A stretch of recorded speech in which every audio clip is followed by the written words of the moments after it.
What's up, my friend? Abby here, and welcome back to WritersLife Wednesdays. Yes, my bookshelf looks a little different because I rearranged it last night. I'm really happy with how it came out. Today we are talking publishing, specifically book covers. A little while ago I asked you guys what indie author topic you would like to see a video on, and a lot of you were like, book covers, please do a video on book covers. How did you design your book cover? How do you design a book cover? So today is the day we are talking about book covers. I'll be sharing a bit about how I designed my cover art for my debut novel, which is now available everywhere.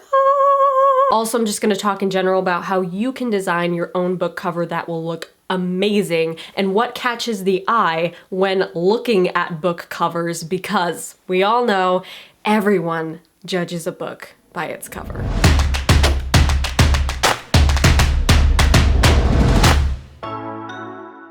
Okay, so we're gonna start off by talking about how I designed my book cover. First, why did I decide to design my own book cover instead of hiring a designer?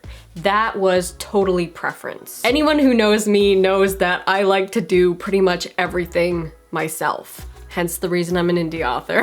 That's the biggest reason why I ended up designing my own book cover. As I was writing 100 Days of Sunlight, I knew that the cover art was going to be like an explosion of happiness and sunshine and different elements from the book, so it would all be like a hidden picture on the book cover that you really only understand the whole thing after you finish reading the book. And since I'm pretty handy with Photoshop, I decided that it would be easier for me to design my own concept than to explain it to somebody else. So if you've read 100 Days of Sunlight, you know that flowers are a big element in the story, so I knew I needed lots of flowers on the front cover. I found them all, plus the birds and butterflies, in the public domain. There's this place called Biodiversity Heritage Library, and it is filled with so much art, and most of it is totally free for you to use for anything you want. So that's where I found all those gorgeous botanical prints, plus a few of the other elements. But one thing I'm not talented with is a paintbrush. So for the illustrations like the ukulele, the waffle, the laptop, etc., I reached out to a freelance artist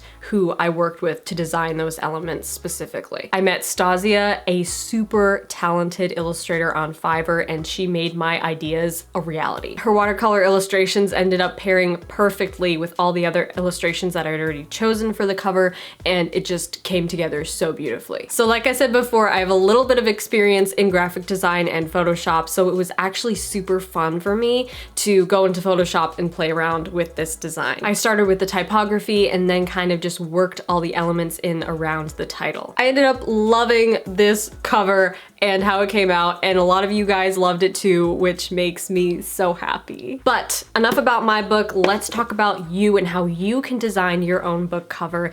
Yes, without any graphic design experience, okay? You don't need experience, you just need ideas. That being said, the first thing you'll need to do is get inspired. Notice what attracts you to a book cover. Chances are you've written the book that you want to read and you're into whatever genre you've written in.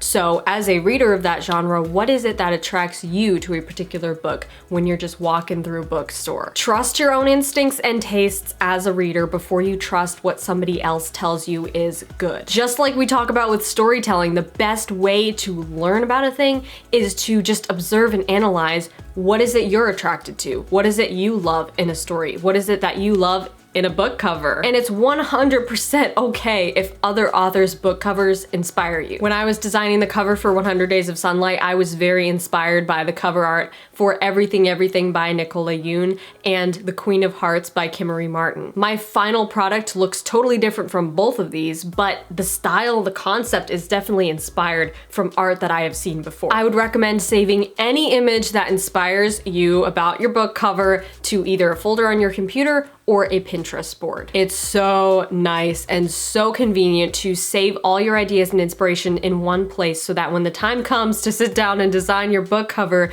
you are going on a little bit more than just this one idea floating around in your head. Or if you're working with a cover designer, this is great material to be able to send them. Step 2, get creative. The best part of any graphic design is the part where you actually sit down and get creative with it. How can you repurpose something or use a piece here and a piece there, flip it upside down. Sometimes this is frustrating because it is a process of trial and error, trying all kinds of things, but it is so worth it. One thing I would definitely say to keep in mind when you're designing your cover art is let your cover art have a special meaning, especially to the reader after they finish the book. One of the most frequent compliments I got on my book cover was how all these hidden pictures tie into the story itself. For anyone who hasn't read the book, you just see random objects like a waffle and sunglasses and a Polaroid camera, but to people who have read the book, it has a special meaning because you remember the scene that's attached to it. This isn't to say that you have to have busy artwork with lots of different elements of your book on the front cover. No, it could even be just one thing. Let's take, for example, destroying my aesthetic already. The book cover for Wonder. I know this is the movie tie-in edition, but it's brilliant. There's only one element on this book cover, a kid in an astronaut helmet. And to anybody who doesn't know this story and hasn't read this book, sees it and is like, huh, a kid in an astronaut helmet, that's different. But to people who have read the book, they understand the special meaning behind it because it has everything to do with the story and the protagonist's internal conflict and their journey and the whole subject matter of the entire book. So that's definitely something to keep in mind when you're designing your book cover. Don't just make it attractive, make it matter. Okay, step 3, get technical. Here's the not so fun part of cover design, the technical side of it. Now, before I get into this part, I just wanna say you don't have to actually design your own cover. There are tons of services and freelancers out there willing to do this thing for you,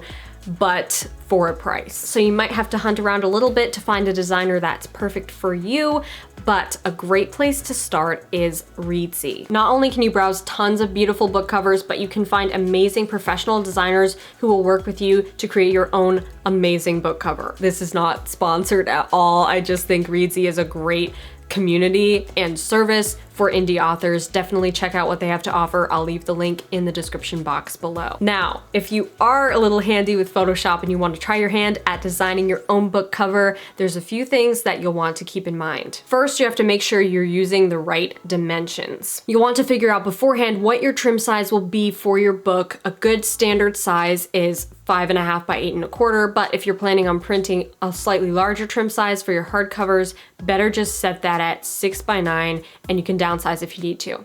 You obviously want the orientation to be vertical, and for resolution, 350 pixels per inch is a good standard for printing. Now, here's the important part, color mode. You're going to want to choose CMYK, not RGB. Okay, half of you just went, WTF. What is RGB and CMYK? Well, RGB stands for red, green, blue, and it is the color mode used for creating and displaying images on a computer screen. CMYK stands for cyan, magenta, yellow, and black, and it is used for printing. These 4 colors are what you'll find on most printing plates, and in fact, if you have a color printer in your home, when you go to install the color cartridge, you probably see these 4 colors on the bottom of the cartridge. Fun fact.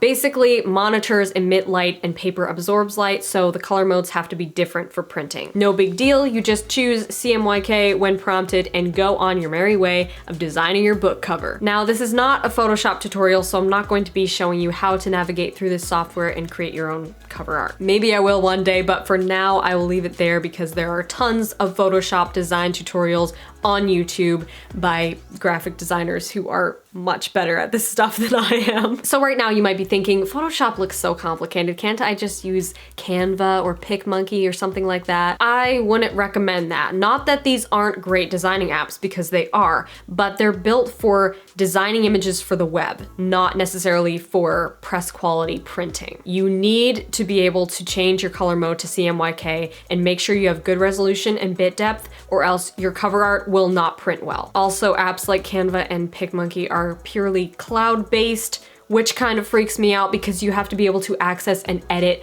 all your image layers if you want to at any point in time. Another technical thing to keep in mind is jacket art. For a paperback, you'll need an image that wraps around the entire book includes a spine, and doesn't bleed over the lines where it's not supposed to. Hardcovers get even more complicated with the inside leaves that fold over the front and back covers of the book. You can find PDF templates for this on your distributor's site, whether that's KDP or Ingram Spark. There will be a generator that gives you a jacket template for your book specifically, given its trim size and page count. So we won't go into jacket art right now because that's a whole other animal, but just keep in mind when you're designing your book's front cover that to the left of that cover art is going to be a spine, and it's much easier to wrap a spine with a solid background color rather than an image. You can use an image, it's just a little more of a headache to line everything up. So that's it, my best creative and technical advice on designing your own stunning book cover. Comment below and tell me, have you ever designed your own book cover? Do you want to try it?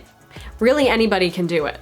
You don't need experience, you just need patience and persistence and 16 gigabytes of RAM and 16 cups of coffee. Smash that like button if you like this video, and be sure to subscribe to this channel if you haven't already, because I post writing videos, publishing videos every single Wednesday, and I would love to have you here in the community. Also, be sure to check out my Patreon, because that's where we go beyond videos and take writing to the next level. The Patreon community is not only the best way to support what I'm doing here on YouTube, but also connect personally with me and get better guidance on your story. So go to patreon.com/Abbie Emmons and check out all the awesome extra content that I've made for you. Until next week, my friend, rock on.